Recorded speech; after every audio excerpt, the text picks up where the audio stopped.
AP Kakinada జిల్లా ప్రతిపాడు నియోజకవర్గంలో ఘోర రోడ్డు ప్రమాదం జరిగింది. పాదాలమ్మ గుడి దగ్గర నేషనల్ హైవే పక్కన 4 వ్యక్తులను ఢీకొట్టింది సూపర్ లగ్జరీ బస్. దీంతో స్పాట్లోనే 4 మృతి చెందారు.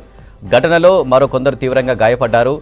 లారీ టైరు పంక్చర్ అవడంతో టైరు మారుస్తుండగా వెనుక నుంచి వేగంగా వచ్చిన బస్సు 4 పైకి దూసుకువెళ్లింది. ఘటనలో చనిపోయిన వారిని బాపట్లకు చెందిన దాసరి ప్రసాద్, కిషోర్, నాగయ్య, రాజుగా గుర్తించారు. ప్రమాదంపై కేసు నమోదు చేసుకుని దర్యాప్తు చేస్తున్నారు పోలీసులు.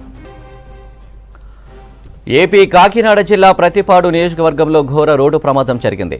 పాదాలమ్మ గుడి దగ్గర నేషనల్ హైవే పక్కన 4 వ్యక్తులను ఢీకొట్టింది సూపర్ లగ్జరీ బస్. దీంతో స్పాట్లోనే 4 మృతి చెందారు. ఘటనలో మరో కొందరు తీవ్రంగా గాయపడ్డారు.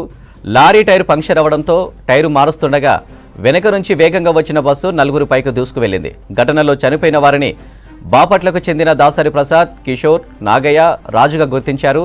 ప్రమాదంపై కేసు నమోదు చేసుకుని దర్యాప్తు చేస్తున్నారు పోలీసులు.